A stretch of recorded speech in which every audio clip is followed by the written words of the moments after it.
Welcome to the Reclaim Your Health podcast. This is the show where we have discussions about thriving in life, even with a chronic illness.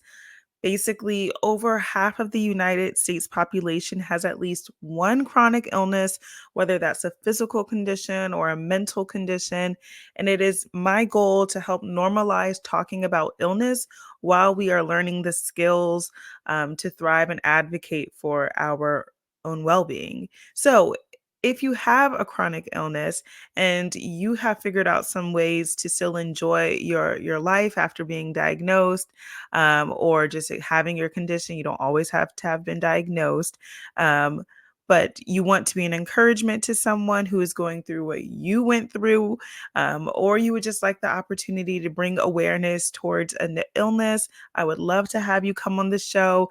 I will leave the details down in the show notes, so please take a look at that if that's something that you are interested in. Okay, let's get into today's topic. Um, I'm interested in this one. It's something I often have to remind myself of. So, those moments where it feels like everything is hard? Like, have you ever been in a position where it feels like none of the choices you have to make are ideal and almost just everything feels hard? Have you ever been in a season like that or a place like that in life? I definitely have. I've been there. And maybe it is with the illness that you have and it affects you on a daily basis. And just because you have this maybe new illness or a flare up from your illness, maybe you're not new to it, work doesn't stop. Being a parent doesn't stop. Your other obligations, maybe you are in a leadership position and those don't necessarily stop just because things start to feel hard for you, or you have this new condition, or you're having a flare up. The world keeps going on, right? And that doesn't make it any easier to show up for the responsibilities that we have in life. And when you're in a place like that where just like everything feels hard, nothing feels ideal, nothing seems easy, everything just takes a lot of mental or physical energy and effort, you can start to begin to believe that, these a bunch of different negative thought patterns, just like things couldn't get any worse for you, or you just get into this headspace that you're in the worst possible situation, or maybe it's not even that, you're just kind of cynical, like, of course this is happening to me, that kind of tone. So, like, it could be even to the point where you may try something and it may not go the way that you want it to, again, not ideally, so you may make comments that, like, see, there was no point in even trying, I knew it was going to go this way. That kind of place, that's the place that I'm talking about, where it's just not very positive. It's just kind of like, it is what it is, but with the negative tone. So once you hit that place, if you are there, it can really trigger a negative thought pattern cycle. And that can, of course, bring negative results. And it can be especially challenging to break out of a cycle like that, especially when you don't believe that you can do anything about it. I know when you are having symptoms that maybe seem to come out of nowhere, or you feel like you did everything right and then you're having a flare up, or you have this new condition, and it's like, I did everything right, or I really, or even if you didn't, even if you weren't doing everything health right, like right in a health sense, it's just like, man, I mean, now I have this and it's too late, you know? So if you begin to think like that, you can really get caught up in this negative thought pattern, this negative cycle, and you're just kind of stuck there. And it makes every decision feel hard and makes life, feel extra challenging. Now, before I keep going, I'm just gonna let you know I'm not gonna come in and just tell you to positive think your way through those hard moments. Okay. And I'm not going to tell you that because people don't actually find that whole think positive advice helpful. And I'll tell you why. We don't find it helpful because it feels dismissive. It doesn't acknowledge the challenge of the hardship that you're actually going through. If I say, I'm really having a hard time. Nothing feels ideal. Everything takes so much effort no matter what I do. I have this illness and the symptoms, they just come out of nowhere. And then I still have to show up for work. I still have to be a parent and I still have to lead whatever. And if somebody were to just tell me, like, well, just think positive, like, just think the best. While they may have good intentions, because I know typically people mean well or they don't know what to say, but it's not helpful advice usually because it feels dismissive. And it's dismissive, again, because it may not always acknowledge the challenge of the hardship. That's a more directive statement. Just do this or think positive. And so it's dismissive because it doesn't acknowledge the hard part of it. So while there's good intention, it doesn't, look at the whole picture, the whole person's experience. And again, it's not helpful because to think positive is a very easy statement to say, but it's not easy to do, especially when you're already in a place where you have seen a lot of things go wrong, or there are some things going on with you that are out of your control. So, and there's just negative result of it. So to have someone to tell you to just think positive in a very hard situation, again, does not feel helpful. And while there is power and value in thinking positive, the actual process to get there to think positively, the actual process of rewiring your thought patterns is difficult. I mean, you're breaking a habit here. You're changing your life. Like that's not easy. So that's another reason why I may feel dismissive because one, it doesn't acknowledge the hardship you're going through, but then two, it's usually said in a way that suggests it's an easy thing to do. When rewiring your thought pattern, when you've been caught up in this negative thinking cycle, it's not easy to break out of that. And people forget that or they have good intentions, but just, calling attention to why that advice may not always be helpful or, why you just don't feel like you can do it. If you feel like I'm trying to think positive but I can't. I'm trying to think positive but it's hard. It's cuz it is hard. It's a challenge you have to literally rewire your thought process. It's a habit. So it is a challenging thing to do. But anyway, I didn't mean to stay on that for so long. So we can move forward. But basically, when somebody is already going through something hard and then they're essentially told to do something else that is hard, rewire your thought pattern and then on top of that is in a tone that makes it seem like it's easy, you know, you're more than likely not going to feel very supported. You're not going to feel heard or seen and you're just more than likely going to continue to feel like everything is hard, especially if you feel like something's wrong with you for not being able to um, think positive. Like it should be easier to think positive. So I know if you experience the benefits of reframing your thoughts and rewiring the negative patterns, you know that positive thinking can absolutely help you deal with hard situations. So I don't want to suggest that thinking positive doesn't have amazing benefits because it does. And once you experience that, you're probably like, but it does work. And it does. But I'm just saying that telling somebody that when they're in a hard space without acknowledging the difficulty and the challenging challenges that they're going through, and without acknowledging that rewiring your thought process is also a challenge, it just probably isn't very helpful or useful advice is all. So I just mentioned that the people that have experienced this whole like rewiring of their mind and they are really good at thinking positive and looking on the bright side and um just nothing really gets them down. I'm not trying to say we that needs to be your goal or anything, but I'm like, what is the middle ground? What is the middle ground of the Miss Happy Go Lucky and the person that is just like, it is what it is. My life is just hard all the time. What can we meet in the middle there, right?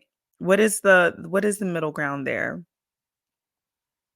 And I want to call attention to the middle ground because when you're dealing with your hardships, and you are able to be in a place that isn't so focused on the negative, but also isn't maybe the hyper focused on positivity, you'll have more perspective.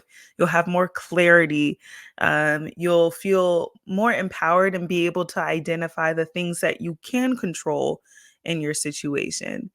And then you'll feel more empowered to make the decision to change the things that you can. And on top of that, you may feel less pain from your hardship.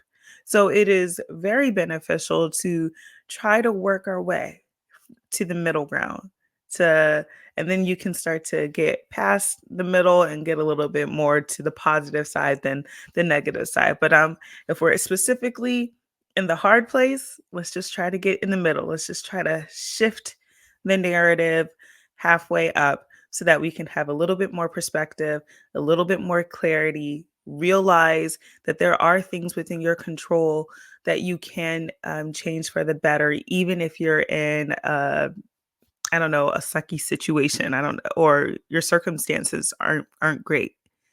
And this will be pivotal because it's going to change how you can show up for yourself while you're dealing with your hardships. Like, think about it. If you are stuck in that just negative thought process, you're probably not going to put much of a genuine effort to make changes of the things you can control. But if you're more so in that middle ground, you may be more likely to try something or identify that there is something that you can do to um, get back to enjoying your life a little bit more.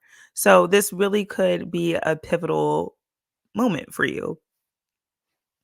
So, I've been saying that hard moments, they're different for everybody. They are very subjective. And what I mean by that is what is hard for me may not be hard for you, and vice versa. But for the sake of this episode and just having a baseline reference of what I mean when I'm saying hard, I'll define hard as doing something that opposes your natural inclination. So, for example, when you experience a heartbreak or a loss of a loved one, or you're facing a new illness, pretty much anybody would say that all three of those things are hard and challenging.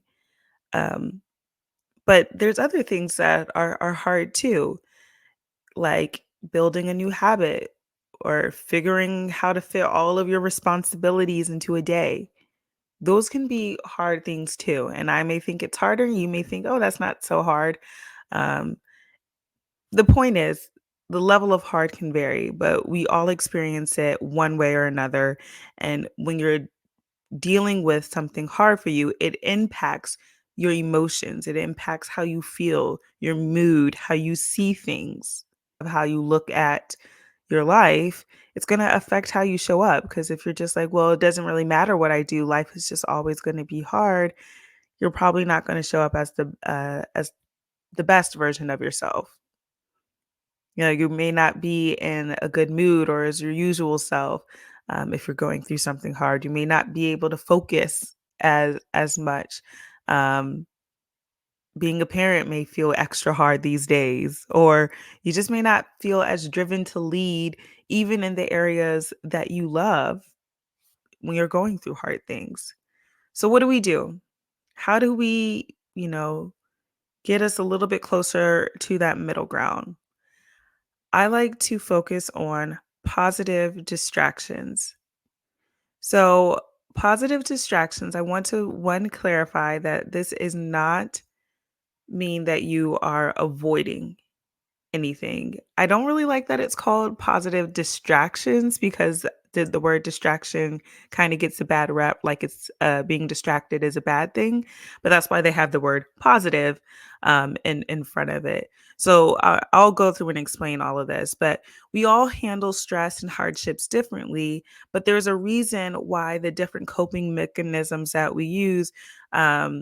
Why some are recommended over others. For instance, it'll probably be better for you to get outside and get fresh air and sunlight rather than laying in the bed for 7 days straight when you're going through something hard. Um, and positive distractions can be especially supportive if you're experiencing something hard, especially for an extended period of time, like going through a chronic illness, because it's going to evoke or bring out positive emotions with you. So, if you are going through something challenging with your health, and maybe, yeah, if you're going through something challenging with your health, and let's say you're not like, bed bound or chair bound, you can still physically move, but it's just something in your health that's challenging for you.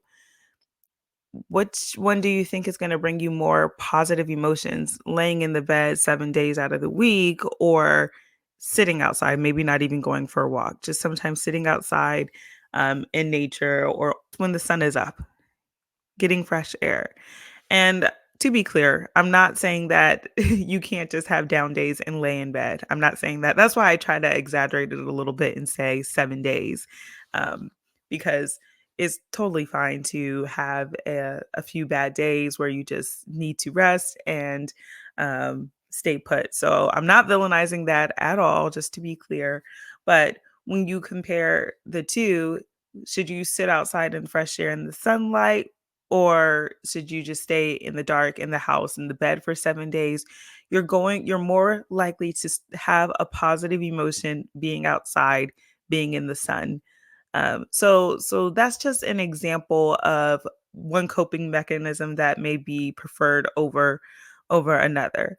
And that's why it's called a positive distraction, because you're going to hopefully experience a positive emotion versus maybe like a negative distraction. It's going to be a lot harder for you to experience something positive that's going to lift your mood, or get you from thinking about the part of your circumstances that you can't change. Remember, one of the challenges with dealing with hardship is the emotions. The emotions that come with going through something hard, those are challenging, and they can oftentimes negatively affect us. So if you can help yourself cope by increasing how often you have a positive emotion, that's going to make going through this hardship better, a better experience. Instead of feeling negativity the whole time, you can experience some positivity through it too. And again, there is that difference between avoidance. So with the positive distraction, that means you are just increasing how often you would have experience a positive emotion, while you're also acknowledging and facing whatever the hardship is. Versus if you were avoiding it, you wouldn't be acknowledging or dealing with your hardship. So that's why it's okay to encourage a positive distraction here. Something else to keep in mind is just that you were even if you are doing all the healthy coping things, like say you have a list full of positive distractions, like, instead of just isolating yourself and whatever else is a negative coping habit, you are spending time with loved ones, maybe, and you are getting the sunlight, and you are moving your body, and you are journaling, or whatever you have decided that is going to distract you and help you feel some positive emotions. Say you are doing all of that and you still are struggling. That's okay, because positive distractions, they're not meant to take away the pain of the hardship. I think that's why they have the word distraction. It's not a solution to the hardship. It's a distraction from it. It's to help you get through it. Sometimes with hard situations, the only way through it is through it. But if you have to go through something, Wouldn't you want rather go through it having some kind of positive experiences along the way versus it being a completely negative experience the whole time? So that's why, again, having some positive distractions in place while you go through figuring out or go through dealing with this hardship can be very beneficial because, like I said, with a chronic illness, sometimes you don't have all the answers, especially if it's something new. Especially if you've never felt like this before, if you've never known anybody to go through what you're going through, that's scary, that's overwhelming, it's a lot of waiting, it's a lot